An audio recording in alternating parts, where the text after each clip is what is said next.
So please welcome Dr. Almeida with his topic, The Code of the Mount, Loving Pills for the Soul.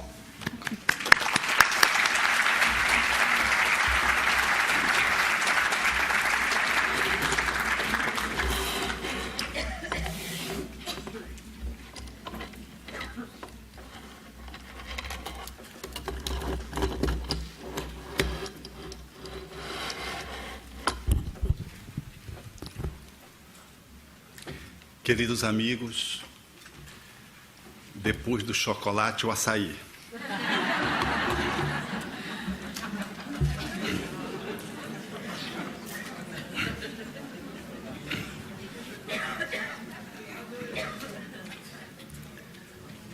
Cerra a janela dos teus olhos e encerra dentro de ti a luz radiante do dia. Liberta a tua alma e deixe que ela alce, voe, pairando como uma águia de asas douradas a pairar esplêndida na tepidez do vento. Ouve o murmúrio do vento cantando nas pedras, o farfalhar das folhas da palmeira a ondular o vento. Sente o quebrar das ondas a sorrir, rociando suave a brancura da areia. Observa o rubor das rosas e esmaga aos pés as folhas da camomila, incensando o ar com seu doce perfume. Vem comigo preparar a casa para a chegada do amado. Ele virá. Durante a noite ou no correr do dia, ele virá. Quem sabe, cavalgará a madrugada fria. E quando ele chegar, verás a mutação das cores, ouvirás a sua flauta nos chamar. Correrei para ele e direi: amado visitante, quanto te esperei. Teci guirlanda de flores e pus guiso nos meus pés para bailar em tua homenagem.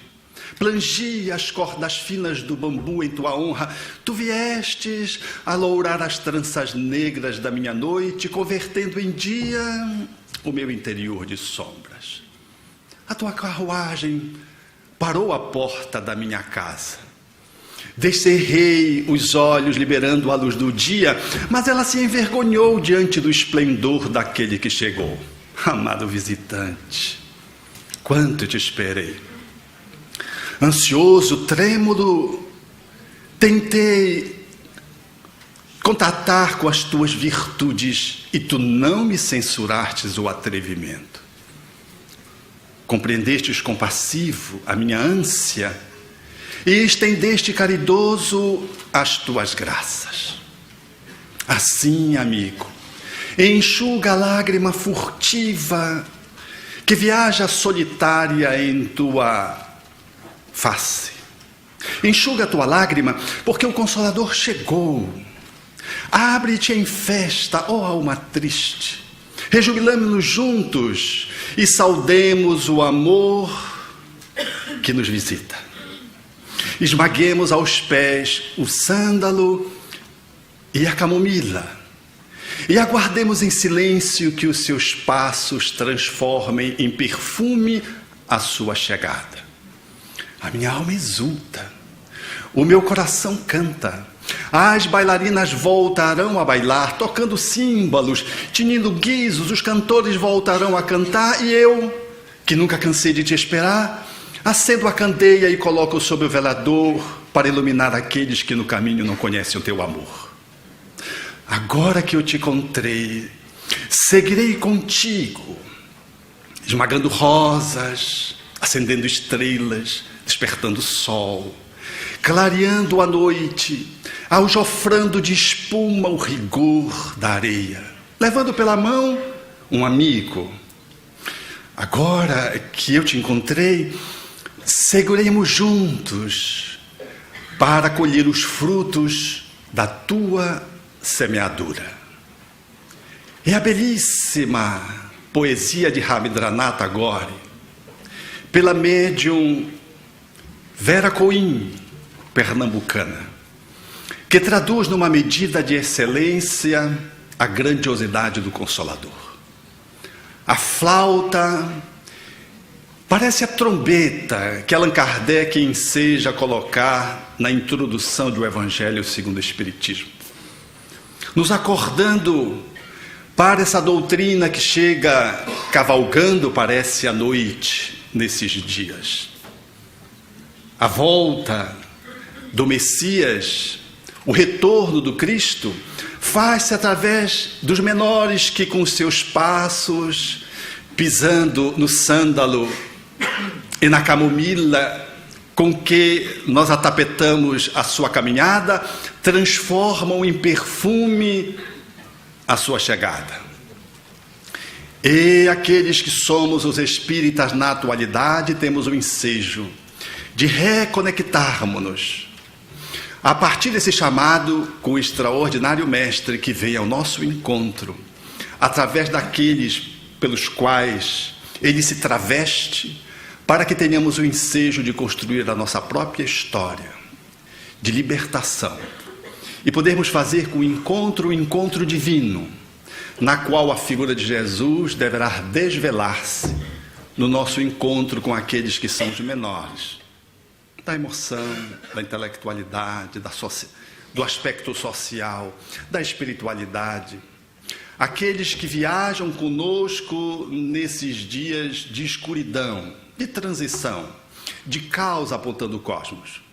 Somos, portanto, aqueles que somos demandados a nos revestirmos de tudo quanto o Consolador nos propõe para enxugar a nossa lágrima furtiva, que viaja solitária na nossa face, e ensejarmos que o outro também o faça, secando as matrizes das suas dores, subindo ou descendo, na aparente contradição entre Mateus e Lucas, ele parou no monte. Que importa se ele subia ou descia? Importa que ele, assentando-se, abriu a boca. É talvez a singularidade maior do cume do monte, esse momento, quando Jesus se assenta, como da sua tradição, os mestres do seu tempo, e começa a falar. Não começa a falar de um projeto que deveria estar assinalado para que ele pudesse depois concretizar. Ele fala de uma realidade, de uma vivência experiencial que ele conseguia, com os outros, pela exemplificação, traduzir com magnificência. E aqui agora, abrindo a boca, ele fazia algumas ilustrações. Porque a maior dificuldade daqueles que estamos no caminho é podermos aproximar teoria da prática. Porque a teoria sempre ela excede e a nossa prática sempre escasseia. Trazer da mente para o coração e transformar nas mãos em ação é uma viagem demorada dentro de nós mesmos, aqueles que somos os aprendizes do cristianismo na perspectiva do espiritismo.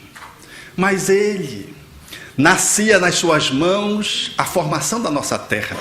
Ele já era antes que pudéssemos ser.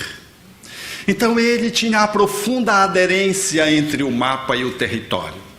Havia a teoria e prática uma relação intrínseca. Era, portanto, quando sentando no monte, abrindo a boca, falando, era uma oportunidade a mais, era um bônus, para que pudéssemos, talvez, refletir um pouco mais sobre a experiência missionária daquele homem que demarcou a história na arte de conviver com o outro. Porque a coisa mais difícil é ser com o outro numa relação de profundidade. E ele o foi, exuberante, grandioso, majestoso, ao ponto de até hoje nós não conseguimos compreendê-lo tão bem, em face da sua grandiosidade e da nossa pequenez. No entanto, é necessário ousar e seguirmos num caminho que possa ser esperançoso e nos devolva a possibilidade de poder articular novos encontros numa perspectiva de aproximação gradual, sucessiva, na direção dele, através daquele que ladeia conosco na convivência diuturna, nos diversos segmentos sociais. Por isso, no monte, ele inicializa aquilo que seriam as pílulas do amor, dizendo: bem-aventurados os pobres em espíritos, fazendo uma alusão notável de que todo o projeto cósmico de alguém que quer se identificar com o divino, que quer se reconectar pelo Wi-Fi da relação com o Criador, precisa de humildade. É necessário um pouco mais de humildade a cada dia. Humildade que deve dar a dimensão exata daquilo que somos, que jamais é uma aparência de modéstia em busca de elogios. Portanto, é a humildade daquele que é capaz de se entrever, tanto quanto possível, naquilo que ele é. Humildade, portanto, bem diferente de desleixo, bem diferente de simplicidade no vestir, distante das posições que possam nos remeter aos aspectos sociais da marginalidade. Humildade que não está necessariamente na indumentária de alguém que se veste simploriamente. Humildade que está na postura de alguém que consegue se entrever na sua realidade circunstancial. Talvez isso seja muito difícil nós pudermos darmos conta disso, porque o maior desafio nosso é saber quem somos, e precisa ter muita humildade para podermos nos apropriarmos de nós mesmos e fazermos então esse processo do empoderamento, do autogerenciamento, trazendo-nos para as mãos. Agora mesmo, na semana passada, numa reportagem eu vi o projeto de lançar pessoas para Marte. E havia uma brasileira, o que era discutivelmente indispensável ter. E era uma mulher. E era do norte. Mas infelizmente não era de Belém, porque senão Belém ia ficar famoso. Não porque Jesus nasceu, mas porque havia uma mulher que queria, não é aterrissar, é martirizar, ir para Marte. Uma viagem sem volta, talvez sem chegada. E eu, com um olhar psicológico, perguntei: do que é que ela está fugindo? Do que é que ela está fugindo? Talvez um julgamento, mas um julgamento de um aprendiz que procura aprender com outro acerca de si próprio. Porque quando me coloquei no lugar dela, eu jamais faria essa escolha, nem que me pagasse para ir à Lua, quanto mais a Marte, numa viagem sem volta. Que no planeta, vestido com a indumentária que nos protegesse, segundo as análises, de um frio que deveria mediar em torno de 120 graus abaixo de zero, qual é a graça? Meter a mão no congelador já era o suficiente para a gente sentir. E fiquei pensando, por que ir para Marte? A nossa expectativa de chegar em Marte é a nossa dificuldade de estar na Terra. O ser humano não é tão redondo que se possa dar uma volta em torno dele próprio. Ainda que tenhamos numa sala de espelho, nós não conseguimos fazer a nossa circunferência de uma forma abundante. Nós somos muito escassos. Nós somos ainda muito periféricos. Nós somos importantes porque somos filhos do divino, mas nós ainda somos pequenos, demasiadamente pequenos, porque o orgulho nos tolda a possibilidade de nos inserirmos nesse concerto cósmico. Então, humildade. Não foi sem razão que Emmanuel, em Caminho da Luz, disse que Jesus renasceu como nasceu, posicionado nas condições em que ele experimentou, para demonstrar que a humildade é a chave que abre a porta das outras virtudes.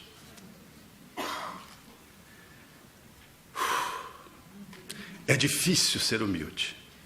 Até porque às vezes, e aqui eu me lembro sempre de uma história do Chico, quando um grupo de companheiros foi para receber uma comunicação do seu dirigente que tinha desencarnado. E porque não houvesse a comunicação e numa visita posterior se insistisse, o Chico, naquela sabedoria mineira, Então respondeu alguém que mais ousadamente insistia: mas Chico, aonde está o nosso dirigente que não se comunica? Ele que era tão humilde. E o Chico disse: ele tinha muito orgulho de ser humilde. Uma humildade, portanto, que vai para a medida daquilo que somos. Então, se conseguimos fritar um ovo muito bem, nós podemos assumir que fritamos o ovo muito bem. Não precisamos dizer que somos o culinarista melhor do mundo, mas por que dizer que nós não cozinhamos nada? Aonde a gente diz, por exemplo, da categoria de um chefe, nós negamos essa competência para assegurar as migalhas de elogio de alguém que degusta a nossa comida. Nós não seremos necessariamente o melhor chefe da terra, mas nós podemos reconhecer que nós cozinhamos bem. Então, humildade não é negar a competência. Humildade é assumir aquilo que você é, nem mais nem menos, dentro da relatividade da compreensão de cada um. Esse ato nos posiciona dentro de uma perspectiva de podermos ter novas ações que são mais inteiras, grandiosas e reais em relação a nós mesmos, porque senão nós ficaremos circulando na periferia da artificialidade e mudanças que não acontecem, porque elas não vão ao encontro das nossas necessidades reais. Então sofremos de um adoecimento pela falta de amor em razão de um orgulho, de um narcisismo, de uma vaidade, de uma arrogância, de uma prepotência, que desdiz da necessidade dessa pílula de amor chamada humildade. E ele veio na manjedoura. E ele veio sem pertencer a uma nação que pudesse deter poder. E ele não precisou reencarnar na Grécia, nem filho de um senador ou de um imperador. Ele veio num pequeno povo de mais ou menos 20 mil quilômetros quadrados. E por ali andou. No entanto, a sua forma de se posicionar, nascendo na simplicidade da família que nasceu, sem, portanto, descender de um rabino, humildemente, ele se fez e se faz o sol que nós perseguimos na nossa escuridão. A referência para os nossos próximos passos. A suprema humildade de Jesus, que se apequenou na forma de uma carne, reencarnando, e vindo conosco, não apenas enviando os emissários antes dele, depois dele, veio ele próprio para demonstrar que o Mestre vem ao encontro daquele que é o discípulo a quem ele quer ensinar, para poder, através das suas próprias ações, documentar o novo aprendizado. Bem-aventurados os aflitos, os que choram, os que padecem, os que sofrem. É a segunda fala que vem do monte, e ela ecoa ao longo dos séculos até hoje. A dificuldade de termos saúde para podermos lidar com as nossas aflições, com as nossas lágrimas. Reter a emoção é um perigo, porque adoecemos. E quando experimentamos a possibilidade de chorar, nós nos gratificamos e fazemos um movimento de saúde, notadamente se esse pranto está na direção correta, da harmonia, da reharmonização da alma, com a cota de aprendizado correspondente. Os pacientes mais graves não choram, ou riem à toa, do nada, sem nenhum encaixe ecológico na circunstância onde eles estão. Quando passamos por uma rua e vemos uma pessoa rindo sozinha, nós ficamos coitados. E quando percebemos alguém que não consegue sorrir, mesmo diante da vida que nos conclama na sua comicidade do cotidiano, nós dizemos coitado. Muitos de nós temos muita dificuldade de articular as nossas emoções. E pela repressão social, especialmente o nosso gênero, que é o oprimido, o masculino, somos detidos nessa manifestação.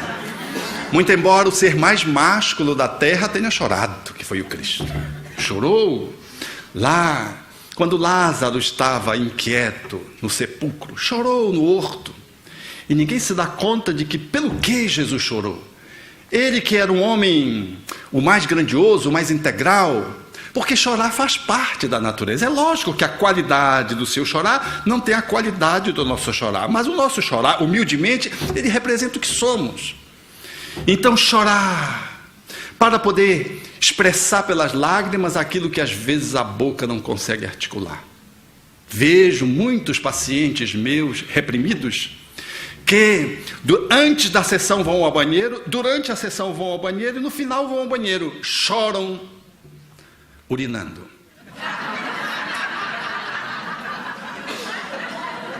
Não é metáfora, é real. A pessoa fica tensa, vai lidar com uma grande dor e começa a urinar. Expressa a sua dor por um outro canal que o organismo fisiológico enseja para que ela tenha saúde. Perdeu, talvez, em algum momento, a capacidade de chorar. Foi reprimida em algum tempo da sua história reencarnatória e não consegue articular a leveza das lágrimas que deveriam comunicar as dores. E também as alegrias. Nós, os homens, quando sentimos vontade de chorar, começamos logo a olhar para cima, como dizia o nosso amigo José Raul Teixeira. E fica assim, inventa que é o cisco. Porque chorar, nós perdemos a naturalidade para chorar. E deveríamos fazê-lo junto das crianças, e não fazemos para que ela não veja nós chorando, como se isso pudesse significar alguma fraqueza. Eu lembro meu irmão, no quarto, cantando. E começou a cantar uma música do Roberto Carlos. Eu sei que vou te amar por toda a minha vida, eu vou te amar. Aliás, é do Vinícius, né? E começou... E foi, e começou a chorar. E o filho ficou olhando, ele chorando. No final, ele não aguentou, começou a chorar. Eu digo não aguentou porque ele também tentou se segurar, reprimido como eu fui também. Nós todos fomos muito reprimidos em casa. Tinha muitas dores, mas nossa mãe, ela segurava muito a dor. Nós não aprendemos a chorar com ela. Víamos ela chorando pelos cantos e achávamos que era uma dor insuportável. Mas cada um dá o que tem. Então nós estamos reaprendendo, rematrizando aquilo que na infância foi mal aprendido para aprendermos a leveza de podermos expressar as nossas emoções pelas lágrimas. E ele estava lá. Eu sei que vou te amar por toda a minha vida, eu vou te amar a cada despedida. E foi. E depois, quando chegou no final, chorando, o filho disse, pai, deixa eu cantar para ti também. Aí ele, canta, filho.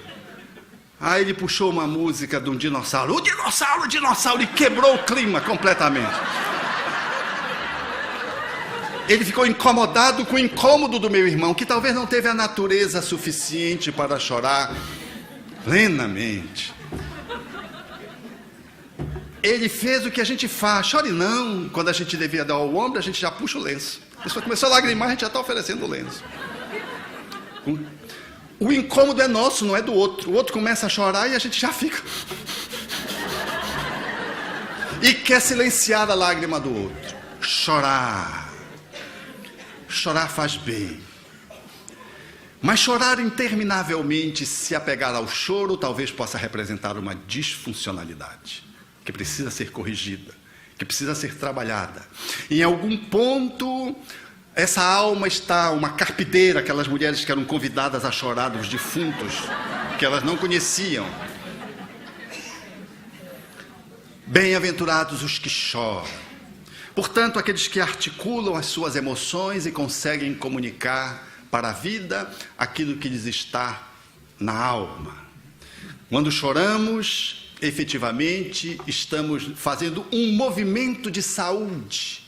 A catarse que se faz pelas lágrimas são insubstituíveis, ou são substituíveis pela bexiga, pelo suor. São outras formas que nós temos de eliminar, porque o organismo, na sua sabedoria, tenta encontrar válvulas de escape. Mas recuperar a saúde de poder chorar as dores para que elas possam se ir, é de bom tom. É de bom tom. Bem-aventurados os mansos. A mansidão é a terceira fala de Jesus que nos propõe uma atitude de suavidade. Num mundo demasiadamente áspero, lixoso, lixas, no mundo inquieto, veloz, no mundo aonde a maioria das crianças se apresentam impulsivas, inquietas e demasiadamente agitadas, e nós não conseguimos controlar os nossos espaços pequenos, dependendo do lugar do mundo onde habitamos. Um mundo cujo trânsito nós estamos sempre atrasados. Um mundo onde a ansiedade se generaliza na forma da síndrome do pânico, das fobias, no processo da ansiedade generalizada, na ansiedade tóxica, portanto, que nos toma. Mansidão, na fila. Vi outro dia um amigo dizendo: eu estava na fila, e quando chegou a minha vez, inquieto, agoniado, porque estava atrasado, veio um jovem e atravessou. E começou a pleiteou ser atendido antes de mim. E quando eu ia estourar, eu ouvi uma voz que me disse: do que vai valer a pena isso daqui a 15 minutos? E ele parou com pressão alta, uma pessoa que não tem uma boa saúde, em função das impulsividades, da agonia, morando em São Paulo, disse: de fato, daqui a 15 minutos essa atitude, do que vai valer para mim? E ele silenciou então e começou a metabolizar aquela injustiça, porque o jovem não poderia ter feito aquilo, é verdade, mas há 1000 motivos para ele poder fazer aquilo, e há 1000 motivos para você reivindicar o seu direito de que ele pudesse ir para o final da fila. Mas, dependendo de cada um, talvez o melhor seja pensar daqui a 15 minutos do que vale a pena eu me aborrecer agora. Ou então, se você tem uma outra competência, faça como uma amiga que vai e disse: por favor, a fila não começa aqui, está lá atrás. Ela é promotora, o esposo é juiz. O esposo fica se escondendo. E ela disse: não, Alberto, eu sou apenas uma pessoa que reivindica cidadania. Eu não me aborreço. Porque se a gente reivindicar o nosso direito, a gente quer pular no cangote do outro. A nossa mansidão, ela logo se escoa diante de uma demanda que exija suavidade. Precisamos de mais suavidade no trato, na convivência. Precisamos de mais suavidade para poder lidar com a ansiedade turbulenta, demasiada, sob pena de sermos tragados por elas e entrarmos num redemoinho, perdendo a saúde da economia física, de poder reger as nossas glândulas, na nossa ação neuromental, explodindo as glândulas na produção dos hormônios e fazendo com que o nosso corpo, a curto prazo, se ressinta e a médio e longo prazo adoeça com uma patologia bem caracterizada. Eu lembro de uma paciente, quando eu vou pelas escadas para poder estabelecer o rompimento com o sedentarismo, e eu fazia 3 lances de escada, e quando eu estava para chegar, no meio de um andar para o outro, ela estava na ponta da escada e dizia: bom dia, doutor Alberto. Ela era tão ansiosa que ela não conseguia chegar no horário, ela chegava sempre bem antes de mim e da minha secretária, e não ficava na porta do consultório, ela ia para o corredor, ia para a escada, e ficava olhando para a escada. Quando eu boiava na beira da escada, ela dizia: bom dia, doutor Alberto. Eu olhava para ela e dizia: bom dia, e dizia o nome dela. Aos poucos ela foi melhorando. Aí ela começou a me dar bom dia quando eu estava no andar, no piso. Depois ela começou a me esperar na porta do consultório. E um dia foi glorioso quando ela chegou depois de mim. Porque eu vi que ela estava curando, efetivamente curando. Eu disse: puxa, que bom que você chegou depois de mim. Ela sorriu e disse: é? Eu digo: é. Você lembra que você me buscava ali, no final do corredor, na ponta da escada, e antes que eu apontasse, quando boiava a minha cabeça, você dizia: bom dia, doutor Alberto. Agora sou eu que estou dizendo bom dia, e disse o nome para ela. Mansidão, o que não temos, ou que temos às vezes em doses inadequadas para a necessidade dos nossos dias. Mansidão, que está no cotidiano, para que a nossa saúde possa se beneficiar dessa pílula de amor, ou a ausência dela possa nos comprometer a saúde. Mansidão. Para quem tem filhos nos dias atuais, mansidão é um grande desafio. E para quem é avô, também. Outro dia eu vi o meu neto inquieto, e eu disse: Noah, eu vou ter que te enquadrar, Noah. E fiquei aborrecido, fiquei tenso. E quando eu disse: eu vou ter que te enquadrar, ele disse: o que é enquadrar? Quebrou o clima. Porque eu estava no clima da rigidez, da rispidez, eu estava quase para entrar naquela explosão quase necessária de cólera, alguém diz assim, né? E ele, o que é enquadrar na inocência de uma criança? E eu disse, enquadrar é fazer você fazer as coisas certas, rapaz. E saí com vontade de rir, porque ele me quebrou, ele me trouxe, me devolveu a suavidade. Mansidão. A necessidade de podermos desenvolver isso no cotidiano das nossas relações domésticas. Fome e sede de justiça. Porque esses serão fartos, diria Jesus na frase subsequente. Ter fome e sede de justiça é a ânsia de poder fazer o caminho do ego para o eu interior mais profundamente. Nós reivindicamos justiça. Temos sede de que as coisas possam funcionar no âmbito da cidadania. Mas de uma cidadania humana, às vezes não extrapolamos para uma cidadania que seja superior, mais cósmica. Ficamos no cidadão e não caminhamos para o homem de bem, que às vezes abre mão de um direito para atender o outro, que sem direito, sem escolha, sem voz, sem voto, merece ali um acolhimento diferenciado, ainda que ele não esteja bem enquadrado nas leis sociais. A necessidade que temos, portanto, de justiça, mas não é de uma justiça para que o outro seja incriminado, é uma justiça que possa me dar a possibilidade de me harmonizar com as leis que eu transgrido e que já não mais está em dia com o meu processo de amadurecimento, que a insistência dela vai me levar ao enfermamento.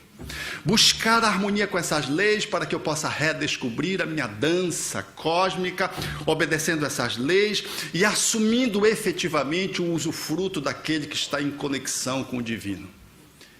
A busca da justiça, o anseio de todos, que precisamos lidar com os outros que fazem isso, mas precisamos estar focados de que essa fome e essa sede, ela é da nossa alma, ela é intrínseca da nossa alma. Ainda que haja uma fome de justiça social, ainda que haja uma fome de que o mundo possa se estabelecer melhor, mas isso é um processo de exteriorização.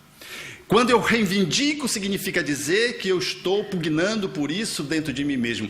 Dentro do país da minha alma, eu estou legitimando esses passos primeiro, para poder ter a autoridade de poder chegar no ambiente social e a minha voz ser eloquente, ter densidade. Eu vi companheira que trabalhava comigo domesticamente na posição de empregada doméstica, trabalhou um tempo. Com 4 filhos, protestante, muito dedicada, uma verdadeira cristã. E o seu segundo filho se entregou às drogas. E ela, no seu templo, orando, a médium fez um transe. E o Espírito Santo, segundo a tradição protestante, fez uma revelação. E então a médium disse, o Espírito Santo disse que Jesus preparou um livramento para o seu filho. O filho estava guindado às drogas. E essa mãe ficou profundamente serena, porque ela sabia que agora efetivamente a justiça de poder ter paz no lar estaria sendo devolvida, porque Jesus haveria de livrar o seu filho das drogas. Naquela mesma semana aconteceu uma tragédia. O garoto subiu numa moto, junto com o outro que era o seu cúmplice nos assaltos muito comuns em Belém do Pará, e diante de uma emboscada que se deveria constituir no assalto, a polícia apareceu.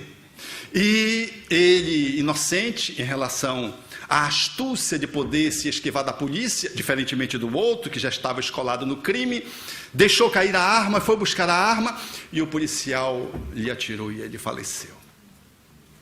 Essa amiga, que se chama Domingas, passou 1 ano sem me ver.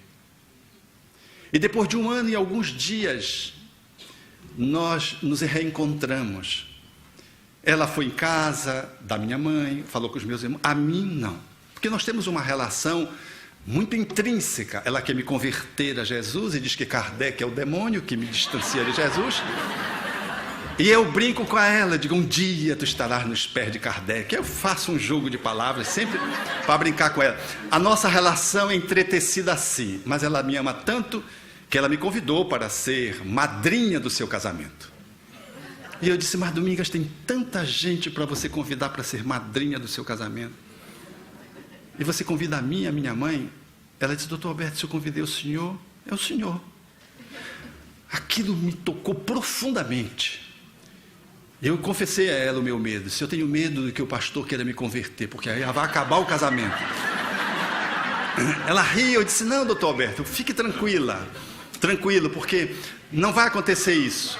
Por via das dúvidas, eu sentei no último banco do templo da Assembleia Religiosa a qual ela pertence. Eu e a minha mãe, porque qualquer coisa, a porta estava a 2 passos. Mas foi tão belo a cerimônia. E no final, eu fui assinar um livro. Foi disso que se constituiu. Uma fala aderente do pastor, grandiosa. Eu até me tive vontade de casar ali também. Só para mostrar o meu vínculo com a Domingas. E foi por isso que ela retardou o encontro de 1 ano. E ela chorava diante de mim e dizia, doutor Alberto, se eu tivesse 100 filhos, eles não substituíam a perda desse. Porque filho não se substitui, doutor Alberto. A dor que eu sinto, e começou a chorar muito. E eu então disse a ela, Domingas, eu já sabia da história pela minha mãe e pelos meus irmãos. Você pediu a Jesus a ajuda. E Jesus ofereceu a ajuda de que estabeleceria um livramento, segundo o Espírito Santo. Não foi? Ela se foi. Pois é, Domingas, faz 1 ano e mais ou menos quase 1 mês. Tu imaginas quantas pessoas o teu filho teria assassinado nesse período, se ele não tivesse falecido? Então ele foi livrado. Ele está com Jesus. Ele era um doente, era um dependente químico. Eu sou testemunha do amor que você tem pelos filhos, da dedicação. Haja visto os outros filhos, ele era um doente. Ao invés dele matar, ele morreu. Jesus o livrou para que ele não se tornasse um assassino. Ela ficou pensativa, chorosa. E eu dizia isso do fundo do meu coração. Porque isso é a fome de justiça que se faz às vezes pela uma angulação que nós não compreendemos muito bem. Às vezes nós queremos uma resolução de um processo à nossa moda e não à moda do divino. Senhor, que faça-se a tua vontade, não a minha. A fala de Jesus próximo da crucificação. Mas nós oramos o Pai Nosso dentro do Sermão do Monte e queremos subordinar o divino à nossa pequenez. E se ele não faz, a gente se revolta com o divino. Há, portanto, um descompasso nessa fome e sede de justiça. Bem-aventurados os misericordiosos, porque eles receberão a misericórdia.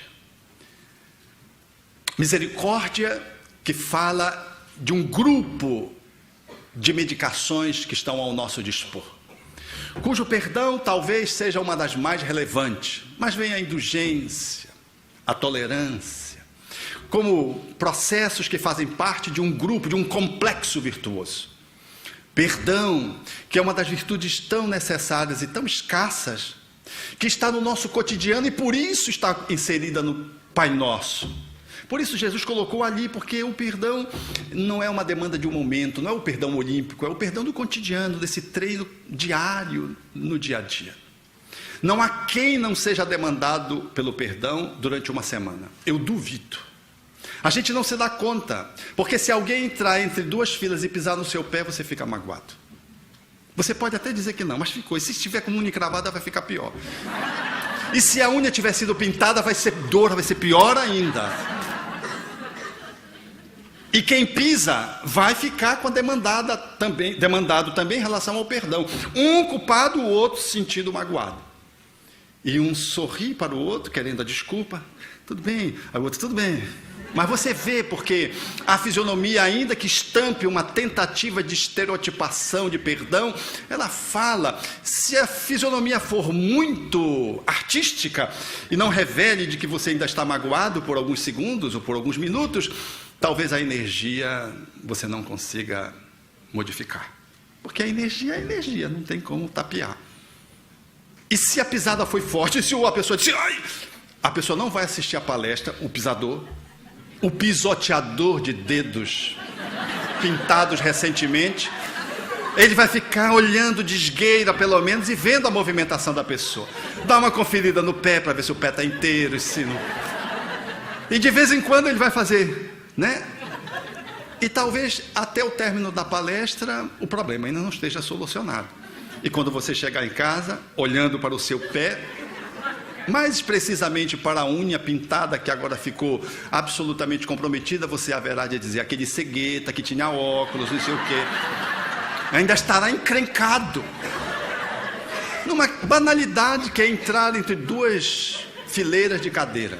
Isso é só para dar um exemplo simples do que acontece no nosso cotidiano. Então, todos que estamos aqui estamos implicados no perdão. Não façam como aquela senhora de 90 anos que se lhe perguntou: então, a senhora tem alguma mágoa, alguma raiva de alguém, algum ressentimento? Ela disse: não, nenhum. Puxa, com 90 anos, nenhuma pessoa deve estar iluminada. Disse. De ninguém? Ela disse: não, de todos que eu odeio já morreram.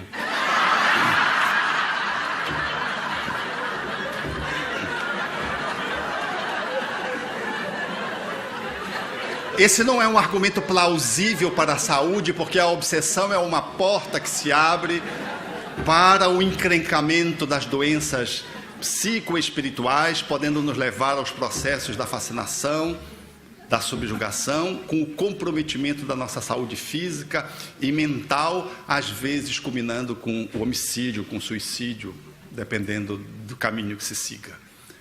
Desse modo, perdoar como quem caminha, como um ato, mas sobretudo como um hábito de quem caminha. Perdoar, que significa exercitar essa medicação do processo da amorosidade que vai além da falta que você cometeu ou que o outro cometeu com você. Assuma que você está magoado, não negue, porque no movimento espírita a gente adora a culpa, mas não suporta dizer que está ressentido. Porque põe logo no caderno da vibração que você está atrapalhado. Se você disser que tem culpa, o pessoal adora. É isso mesmo, nós somos culpados, infelizes, malqueridos. Deus, né? Todos nós somos culpados. Mas dizer que você odeia alguém é capaz de você nem receber mais passe. Não tem mais jeito, já está. Ele se odeia. Mas quantos de nós temos a nossa encrenca com os pais e nem sabemos que tenha? Está num nível de consciência bem aquém da nossa lucidez e não sabemos que temos raiva do pai, raiva da mãe. Odiamos numa certa medida. Vi essa semana que passou agora a pessoa me dizer: não é possível, Alberto, num grupo de terapia. Eu pintei a porta do meu apartamento igual à porta do meu pai, que eu odiava. E eu estava sentado e quando eu olhei, disse: essa tinta é a do meu pai. Ela pintou exatamente a porta como era da cor da porta do pai dela, que ela não suportava. E para a tragédia ser pior, ela disse: o meu irmão já tinha comentado que eu tinha pintado a sala exatamente com a tinta da sala do meu pai, que eu não gostava. E eu tive que gastar mais R$600 para pintar de novo. Porque eu quero a porta do meu jeito, eu não quero a porta do meu ódio, da minha encrenca, da minha dependência do pai, da minha vinculação. Ela fazendo um processo de autoanálise. E percebendo que efetivamente ela estava enganchada, porque ela não reproduzia uma porta formosa que ela gostaria de estar replicando, o que é muito bom. Ela estava replicando algo que estava encrencado dentro dela, que ela projetou fora inconscientemente e que a remetia para um conflito não resolvido, um não perdão estabelecido em relação ao seu pai. E ela dizia isso não é incrível? Eu digo: é, querida. Todos nós estamos mais ou menos nesse bolo. Apenas que alguns têm consciências e outros não. Alguns têm mais humildade para assumir que têm pendências e outros não. Porque odiar pai e mãe, isso é uma encrenca que nos leva para longe do divino, senão para o inferno, para além do umbral nas trevas. Então ninguém diz que odeia. Mas enquanto nós não assumimos que odiamos o pai e mãe, nós não conseguimos resolver. É melhor assumir que nós odiamos, e isso não nos faz bem, e começarmos a fazer o processo da transmutação, dessa energia que está enlouquecida em função do ódio que foi cultivado demoradamente, a partir de uma infância na qual você foi molestado sexualmente, por exemplo. Ou você foi mortificado numa educação violenta, agressiva, e que você tem todo o direito de se sentir magoado, ferido, machucado, e tem todo o direito de poder estar desconfortável nessa situação, mas não deve fazer o cultivo disso ou negar isso. Estabelecer o contato do perdão é poder ir ao encontro dessas encrencas e começar a diluí-las, primeiro assumindo: eu sinto isso pelo meu pai. E isso foi o que meu pai fez comigo. E agora o que é que eu quero fazer com o que meu pai me fez comigo? O que é que eu quero fazer com aquilo que a minha mãe me fez comigo? As histórias de abandono são inevitáveis. Toda pessoa abandonada, ela traz um sentimento de perda, de não pertencimento, de rejeição, que é, às vezes, pior do que a culpa. E esse sentimento tóxico de não se sentir amado é uma dor que se traveste de agressividade e muitas vezes se manifesta no mundo na forma de ódios que você vai projetando nas pessoas. Está lá atrás. E poder reconhecer a circunstância em que você foi doado. Eu vi essa circunstância outro dia. Uma paciente que eu cuido tinha ido a um velório. E uma criança tinha estado lá, de 8 anos, que é quem ela acompanha no velório. E foi um velório esquisito, porque o cidadão com 50 anos teve um infarto de miocárdio fulminante. E estava um jovem, mais ou menos lá com seus 19 anos, chorando porque não tinha se reconciliado com o pai. Uma filha de mais ou menos 17, 18 anos, encalacrada, aborrecida, odiosa do velório. E a criança de 8 anos falando bem do pai. E dizendo que ele era o melhor pai do mundo. Que ele levava todas as tardes para passear. Que ele ia jogar bola, levava ela. Que levava ao shopping. O pai tinha acabado de se aposentar. Trabalhava na Maria Mercante. E tinha se aposentado e agora estava com tempo mais disponível e acolhia a filha. Essa pessoa que eu cuido acompanhou essa cena, só conhecia a criança. E quando ela está me narrando a cena, ela começou a sentir dor no peito, e fez o transe. Ela é médium, mas ela não é espírita, fez o transe. E então eu comecei a conversar, e o cidadão disse: peça para que ela não abandone a minha filha. E no estado de desespero, e eu fui então conversando com ele, e as coisas foram caminhando, e lá pelas tantas, quando ele ficou mais apaziguado, menos desesperado, porque ela evocou na medida que estava falando da filha.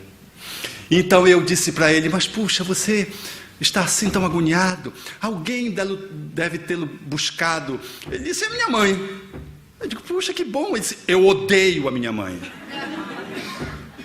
A gente acha sempre que mãe é amada, né? Sobretudo quando desencarna. Nas doutrinações, às vezes é um vício no movimento espírita, a gente chama logo a mãe. Vou chamar sua mãe, às vezes a mãe é odiada. Não chame mãe, não. Chame a família inteira, a parentela inteira, porque pode ter alguém que ama, uma avó, às vezes é a mãe, nem sempre. E aí eu disse: sim, eu odeio a minha mãe, e ela que me trouxe aqui. Estava acompanhando, por certo.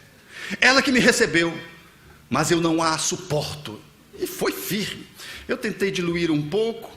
A médium não tem competência, porque é uma médium iniciante, não tem conhecimento da mediunidade. Quando acabou o transe, ela estava perplexa. Doutor Alberto, o que aconteceu? Eu digo: você viu, percebeu o que aconteceu? Eu percebi. Eu pensei que era eu que estava infartando. Não, você não era, era ele que infartou e você estava... E expliquei para ela. Tudo bem. Na outra sessão ela viu: doutor Alberto, não é que aquilo é verdade mesmo? Porque ela saiu duvidando. Eu digo: como assim? Não, eu saí daqui muito encrencada. E eu fui saber com a família deles essa história. Essa mãe dele estava viva, estava morta. Ele tem só 50 anos que ele desencarnou. Pois doutor Alberto, a mãe dele tinha morrido. E doutor Alberto, ele odiava a mãe. Porque ele nasceu e a mãe doou para que a irmã pudesse criá-lo. E ele sempre odiou a mãe e nunca se reconciliou com a mãe. A mãe faleceu e ele continuou com ódio. Ele desencarnou, a mãe fez o parto às avessas, recebeu ele lá e ele estava rejeitando ela. Um parto para receber e um parto quando a gente vai para lá. Muitas vezes é assim que se dá. Então, o perdão, às vezes, precisa se estabelecer porque ele está lá na nossa sagrada origem que nós não sacralizamos. Se alguém não me pôde criar ou não me pôde amar, Deu-me um corpo que eu devo honrar, porque não me abortou. Pelo menos isso. Seria motivo, se não para amar, honrar pai e mãe, como propunha Moisés e como Jesus asseverou, resgatando os 10 mandamentos. Perdão, que se segue como espaço que se abre para bem-aventurados os limpos de coração, porque eles verão a Deus. Limpeza da alma. Quantos de nós precisamos agenciar essa faxina interna para nos desobrigar de alguns conteúdos psicológicos e emocionais que refertam a nossa alma, entulhando nosso ser de uma boa movimentação. Uma casa que esteja bem posta, ela tem a sua mobília numa certa funcionalidade, estabelecendo beleza, estética, funcionalidade, conforto. Mas uma casa, ainda que seja bem mobiliada do ponto de vista do custo, do luxo dos móveis, ela pode ser um entulho, ela pode não ser funcional. Uma casa, para estar bem, ainda que ela tenha uma mobília bem localizada, ela precisa estar limpa, porque senão você entra e não se sente bem, porque tem muita sujeira, especialmente aquelas que ficam em torno das coisas, dos móveis. Isso fala do psiquismo de quem habita. Quando você entra num quarto de um doente psiquiátrico, você logo vê que é um doente psiquiátrico. E quando você entra num quarto de um doente que, às avessas da desorganização mental, por exemplo, de um esquizofrênico, que até o óculos está quebrado, mas ele não incomoda aquele óculos estar quebrado. Um outro que tenha um toque, o transtorno obsessivo compulsivo, você não pode entrar, porque se você entrar, você está contaminando. Está tudo arrumadinho, tudo no lugar, que você entra e tem a impressão que você está sobrando naquele quarto. Porque há uma super limpeza no quarto, nas mãos que ele lava insistentemente, porque ele está entulhado na alma. Nós projetamos para fora a ausência da limpeza da alma, que o corpo se nos revela e o ambiente exterior se caracteriza, demonstrando, portanto, de como você se veste, onde você vive, o ambiente como você trabalha, ele traduz um pouco de você. Uma vez eu recebendo uma pessoa de Miami, que mora em Belém, ela olhou para a minha mesa e disse assim: essa montanha de papéis vai ficar aí no próximo ano. Eu achei aquilo um desafio, porque ela estava chamando a atenção de uns papéis que estavam sobre a mesa. Meus irmãos, passou um ano. Ela voltou a Belém. Eu vou confessar, porque eu acho que ela não está aqui. Ela é de Orlando.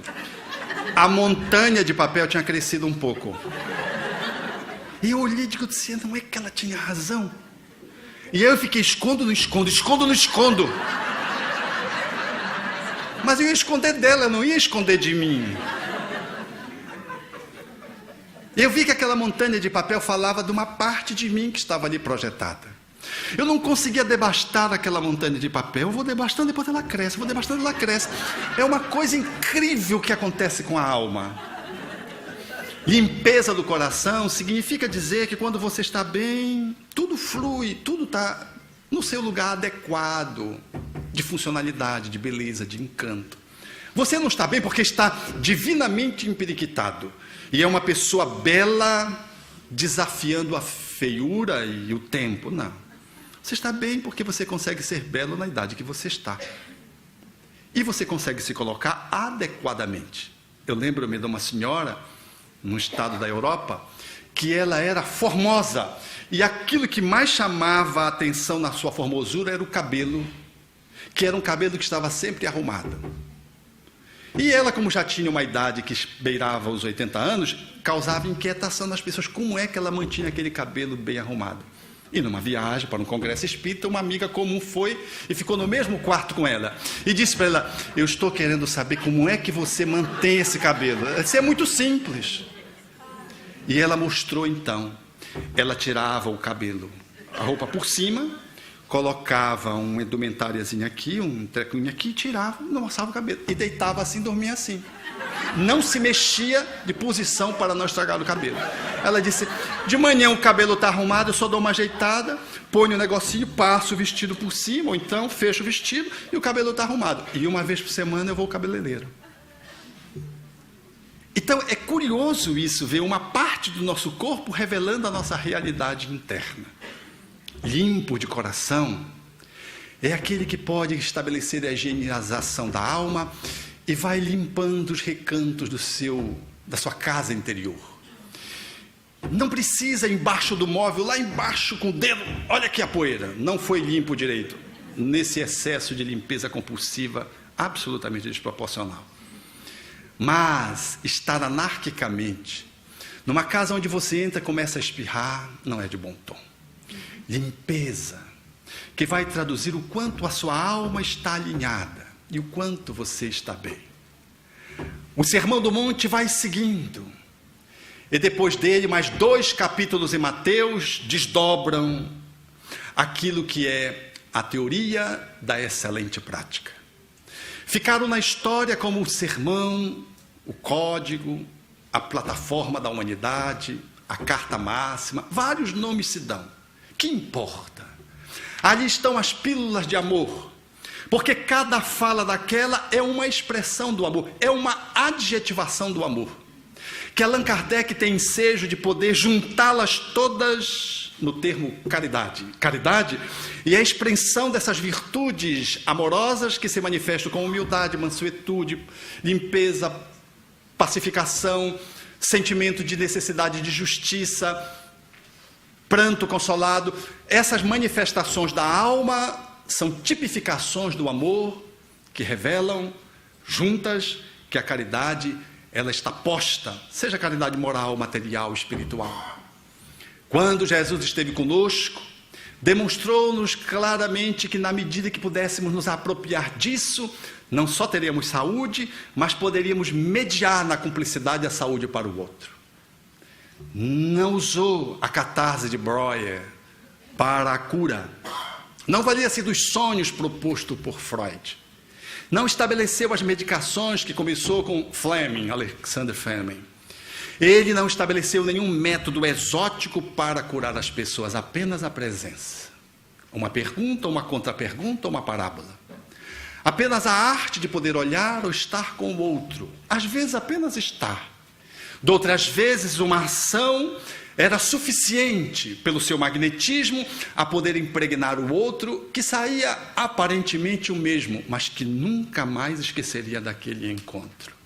A figura de Jesus evoca-nos para que todos possamos, juntando essas pílulas que se desdobram no Sermão do Monte, olhá-lo mais proximamente e podermos articular dentro de nós mesmos a nossa saúde, a nossa prevenção para mantermos a saúde ou para tratarmos a doença, tomando Jesus como esse referencial único e inigualável.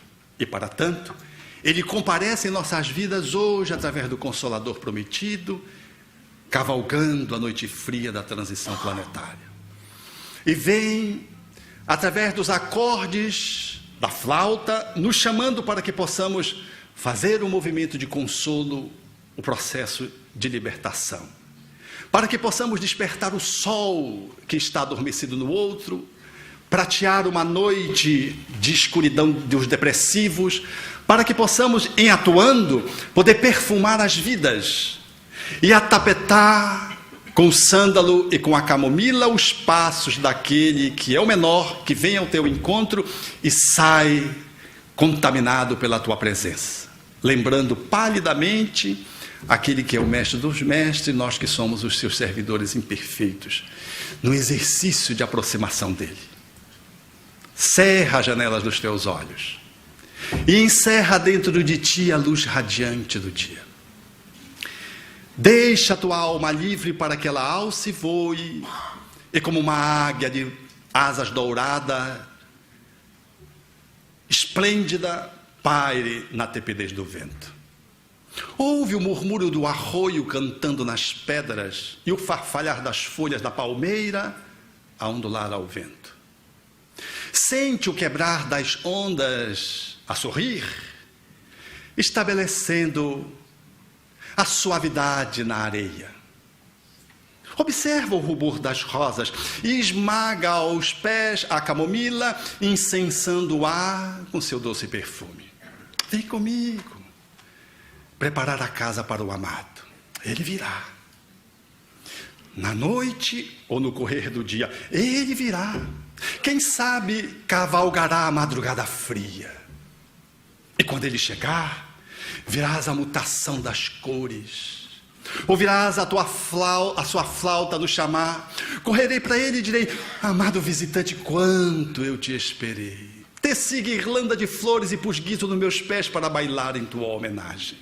Plangi as cordas finas do bambu em tua honra. Tu viestes a lourar as tranças negras da minha noite, convertendo em dia o meu interior de sombra. Senhor da vida, a tua carruagem parou à minha porta. Descerrei as janelas da minha visão, liberando a luz do dia, mas ela se envergonhou diante do esplendor daquele que chegou. Amado visitante, tentei, trêmulo, tocar as tuas virtudes, e tu não me advertistes a ousadia. Compassivo, compreendestes a minha ansiedade e distendestes caridoso as tuas graças. Assim, amigo, enxuga a lágrima furtiva que viaja solitária em tua face. Enxuga a tua lágrima porque o Consolador chegou. Abre-te em festa, ó alma triste. Rejubilemo-nos juntos, meu irmão, saudando o amor que nos visita. Esmaguemos o sândalo e a camomila e aguardemos em silêncio para que os seus passos transformem em perfume a sua chegada. A minha alma exulta, o meu coração canta, as bailarinas voltarão a bailar, tocando símbolos, tinindo guizos, os cantores voltarão a cantar, e eu que nunca cansei de te esperar, acendo a candeia e coloco sob o velador para iluminar aqueles que no caminho não conhecem o teu amor. Amado visitante, agora que eu te encontrei, seguirei contigo, esmagando rosas, despertando o sol, acendendo estrelas, prateando a noite, aljofrando com espuma o rigor da areia, levando pela mão um amigo. Seguiremos juntos e contigo usufruirei da tua extraordinária e bela messe de amor, que é, em verdade, a tua semeadura. Obrigado.